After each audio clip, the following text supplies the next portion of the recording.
Mind Shift by Erwin Raphael McManus. It doesn't take a genius to think like one. Construct a mindset that empowers you. Do you ever feel like you're standing in your own way? That your beliefs and thought patterns limit what you can achieve? It's not uncommon. Many people construct mental barriers that undermine their true potential. This book, Brief to Mind Shift by Erwin Raphael McManus, explores invisible frameworks which shape your reality. You'll get glimpses into how to identify and dismantle limitations, pursue your ambition fearlessly, and develop virtues without limit. The truth is that you have control over your mindset. Small shifts can make big impacts. You hold the power to define the contours of your world. So if you're ready, let's uncover how to shape it to your benefit, and the whole world's, too. First key idea. You are what you think. Have you ever wondered why some people accomplish extraordinary feats, while others languish? Or, why some people see possibilities while others remain blinded by limitations? Well, your mental structure, the beliefs, patterns of thinking, and assumptions about life that you carry with you, has an enormous influence over what you can achieve. If you believe that intelligence is fixed, that you lack talent, that you're incapable of learning new skills, then you've structured your mind for failure. You avoid challenges, give up easily when faced with setbacks, and chronically underestimate your abilities. Your mental blueprint is setting you up to fail. On the other hand, if you believe that dedication and hard work trump talent, that anyone can change and grow with effort, that setbacks are opportunities to improve, then you've structured your mind for success. You're primed to take on challenges, stretch yourself, and persist through difficulties. In short, you've laid the foundation to thrive. It's a tragic irony that even well-intentioned people can end up making self-defeating choices that hurt themselves or others. McManus has witnessed this dynamic play out many times. Some people surrender dreams waiting for affirmation. Some keep waiting for the perfect time to start a new venture, putting their dreams on hold for years as they endlessly seek outside validation from friends and loved ones. An otherwise responsible corporate leader may opt to maintain a dysfunctional status quo rather than make needed changes, just to avoid ruffling feathers. In these cases, there's a disconnect between the person's conscious values and their behavior. They become trapped in patterns of thought and action at odds with their best selves. People's limitations are so often self-imposed, their minds set the boundaries of their lives, but everyone has far more agency in these beliefs and mental patterns than they realize. With deliberate effort, you can dismantle self-defeating cognitive frameworks and construct empowering ones that propel you toward your highest potential. Second key idea. Life, courage, and mushrooms. What can we learn about life from eating mushrooms? McManus confronted this question while sitting backstage, waiting to give a television interview. The guest preceding him was a trusted leadership expert, who gave some pithy advice to young leaders. He described how in the past, foragers would have to make a judgment call as to which foods were nourishing and which were deadly. His advice was, never be the first to eat the mushrooms.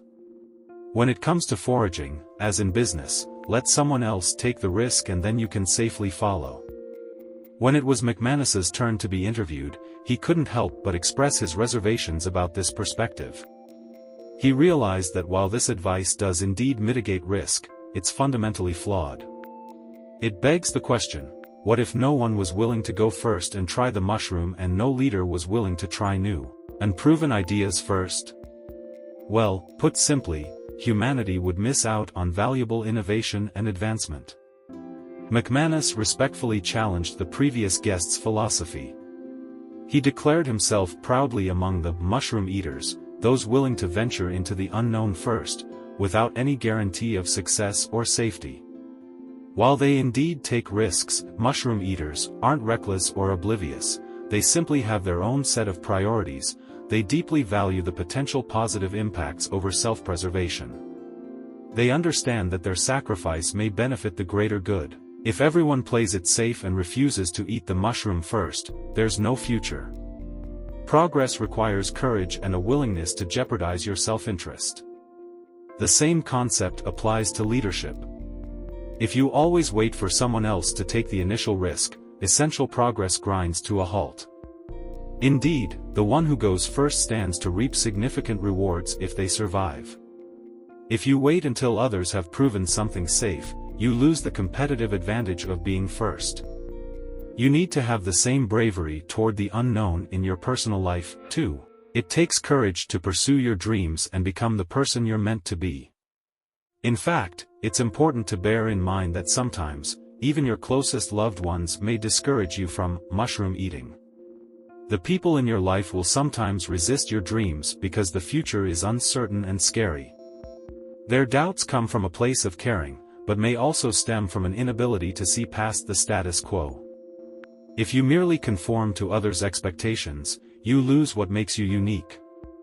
McManus gives an example of a former athlete who hated his stable job as a sports agent. Instead, he dreamed of getting into real estate, surprising those who assumed he'd want to stay in the familiar world of sports. He also recalls bumping into a billionaire investor, whom he'd pitched a business idea to 20 years previously. Both men remember the interaction clearly. Although the investor rejected McManus's pitch, he didn't believe it could succeed. He also remarked on McManus's tremendous passion. 2 decades later, the investor acknowledged that McManus had proved him wrong. Because he'd ventured forth as an early mushroom eater, the world benefited from his idea becoming real. Rather than accepting limitations imposed by others, as this story conveys, you need to define your own vision for the future. If you wait for universal approval before chasing your dreams, they'll always linger out of reach. Indeed, collective progress depends on mavericks willing to step out onto the edge. Third key idea: balancing balance. Michelangelo, the great figure of the Renaissance, had many qualities: artistic brilliance, unrelenting vision, and supreme mastery of his craft. But there was one quality he didn't always have: balance. When sculpting David, Michelangelo became so consumed by passion for his work that all balance fell aside. For days he went without eating, sleeping, or stopping, chipping and chipping away at the marble with single-minded devotion. Such intense focus may have tipped his life out of equilibrium, but it also produced perhaps his greatest masterpiece. What can you learn from this? The quest for balance can be misleading or at least incomplete. You've probably heard from all directions that allocating equal time to work and relationships, health, and ambition is key to living well. But this idea of balance can also restrain you from fully pursuing your greatest potential. Sacrificing too much at the altar of balance can leave life looking beige and bland, the jagged edges of your individuality rubbed smooth. Consider love. What would it mean to love in a balanced way? Attempting to distribute your love evenly among people would not only be impossible but would also miss the point. When you truly love someone, they become the center of your world. The relationship pulls the whole constellation of your life out of alignment. Can such a love really be balanced against lesser affections? The deepest bonds with the most intense gravitational force refuse to be bound by balance. To live with passion is to skew radically from an even keel, not to adhere to moderation.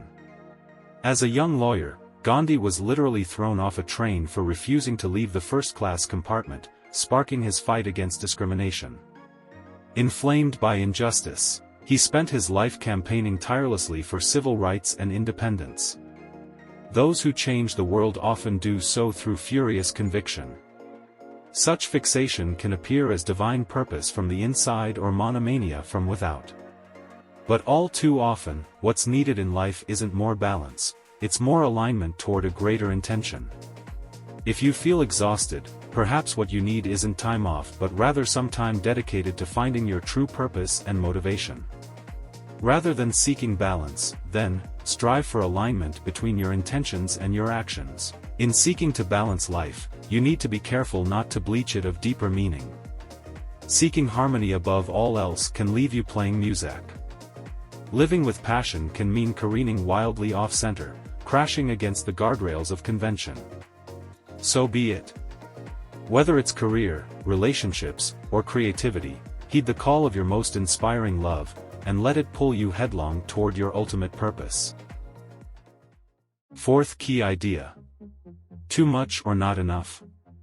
As you've just seen, the pursuit of balance can sometimes be misleading. Not everything deserves equal weight, and passionate people are rarely balanced. Nevertheless, there's a common cultural understanding that there can be too much of a good thing. Is this broadly true? Perhaps there are some things which you can't have too much of. Kindness is one such example. Contrary to popular belief, you can't be too kind. You can be too deferential or too polite, but never too kind. Real kindness flows from abundance, not lack. It heals and connects rather than harms.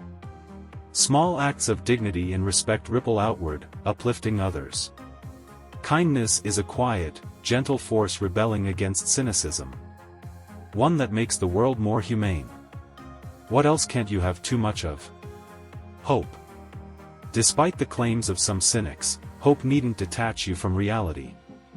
Rather, hope sees you through the darkness. And the light of hope spreads outward, inspiring others. Forgiveness, that staple of Christian teaching, also defies moderation. Marriages and societies alike endure endless acts of forgiveness, the pardoning of inevitable failings and slights. Pour out forgiveness generously. One day you'll depend on someone doing the same for you. Integrity can't be overdone. The word is derived from integration and denotes wholeness and consistency. To have integrity means that, in some important sense, you're the same in every context, rather than allowing life to compartmentalize who you are. Your word is bond. Without integrity, the foundations of interpersonal trust crumble, and sinkholes form under whatever you undertake. No one ever complains of excessive integrity. Even ambition, although much maligned, is something that can serve you well in abundance. Ambition simply means the desire and drive to accomplish. Gone awry, it can wreak harm. But ambition for the good of others, family or society, creates positive transformation. Ambition's opposite, apathy, does far more damage than misplaced ambition ever could. Evil feeds on apathy. What the world needs is people with vision, caring, and integrity, ambitiously compassionate people creating a better reality for all. For those who embrace such virtues, who embrace kindness, integrity, hope, and forgiveness, goodness, truth, and beauty, limitless frontiers of exploration await. In summary, deeply held beliefs shape what you can achieve. When you cling to approval and conformity, you restrict your potential. Instead, you need to foster the courage and self-belief to step into the unknown. Guided by ambition focused on doing good, and aligned to a sense of purpose, you'll open yourself up to tremendous growth. You have more control over the cognitive frameworks defining your life than you realize. Disassembling self-limitations and constructing empowering beliefs instead allows you to become the fullest expression of yourself.